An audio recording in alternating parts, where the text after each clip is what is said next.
Don't be silly, Billy. All the engines on the Fat Controller's railway are proud of being really useful. Gordon likes being the best express. Percy likes pulling the mail trucks on time. And Thomas likes being given a special.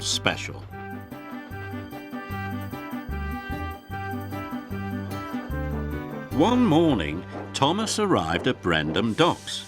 He was excited. "Today, I am to look after a new engine," tooted Thomas. "That's a special job, me hearty," smiled Salty. "Here he is."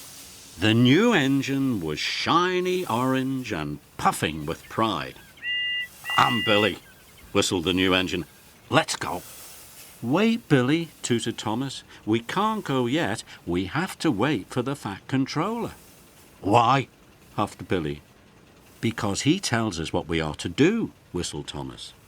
Billy didn't want to wait for the Fat Controller. He wanted to go. The Fat Controller arrived. "Billy," he boomed, "you have a very busy day." Billy beamed. "First, you must take empty chicken vans to the farm and bring the chickens back to the docks. Then you are to deliver diesel fuel to the quarry. And lastly, you have to take coal to the depot." "Yes, sir," bubbled Billy happily. "Right away, sir." "Thomas, you must show Billy how to be a really useful engine," added the Fat Controller, and he left. "Billy," Thomas steamed, "you must pull the chickens slowly and smoothly." "I know that," sighed Billy. He pumped his pistons impatiently. "Don't pump your pistons before you're ready to leave," whistled Thomas. "It wastes coal and water." Billy puffed and huffed. "And first you must take on enough coal and water for a busy day," added Thomas. "Thomas," huffed Billy, "stop telling me what to do. You are a very bossy engine." And Billy raced off. "He thinks you're a bossy boiler, me hearty," laughed Salty. Thomas didn't like being called bossy. He had promised the Fat Controller he would look after Billy. So Thomas chased after him. Thomas was pleased to find Billy at the farm, but Billy wasn't pleased to see Thomas. "Billy, you must take on coal and water." "Don't tell me what to do, Thomas," huffed Billy. "You are a very bossy engine." And Billy steamed off. "Silly Billy, you've forgotten the chickens," Farmer McColl called.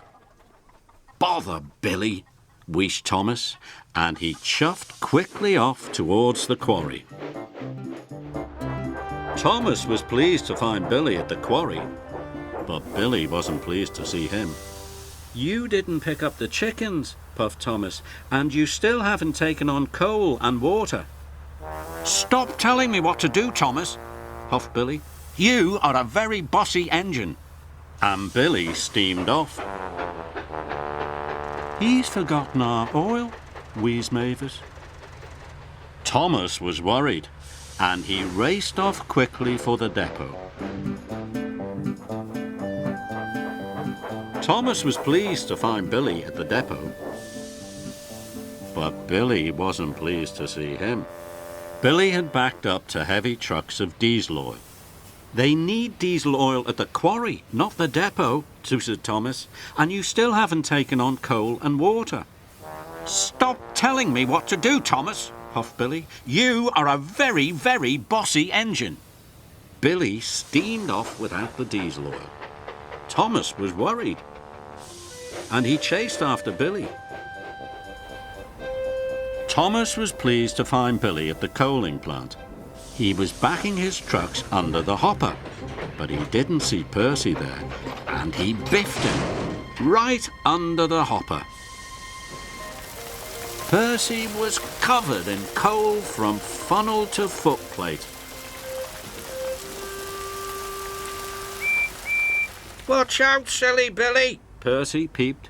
"Oh, no," tooted Thomas. "You must be careful when you roll under the hopper, and you must take on coal and water now." "Thomas," huffed Billy, "stop telling me what to do. You are a very bossy engine." Thomas was very unhappy. He didn't want to be called bossy anymore. "Do whatever you want, Billy," he wished. This made Billy very happy, and he raced off. Suddenly Billy stopped. He had run out of coal and water. "Cinders and ashes," cried Thomas. "I haven't taught Billy to be really useful at all." Thomas shunted Billy to the water tower, and Billy's firebox was filled with coal. "I know you think I'm a bossy boiler," tooted Thomas, "but I've done all these jobs before. I can help you. Then no one will call you a silly Billy."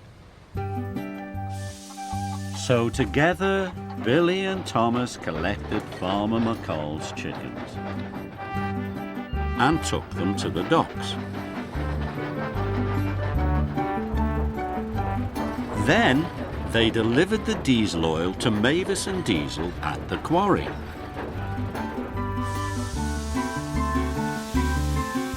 And lastly, they delivered coal to the depot. Thomas was very tired. "Goodbye, Billy," he chuffed. "The Fat Controller will be very pleased you finished all your jobs." Thomas started to puff away. "Thomas," bubbled Billy, "you're not a bossy boiler. You're a really useful engine, and I really enjoyed working with you." Thomas felt very happy. Billy wasn't a silly Billy anymore. And Thomas had made a really good friend.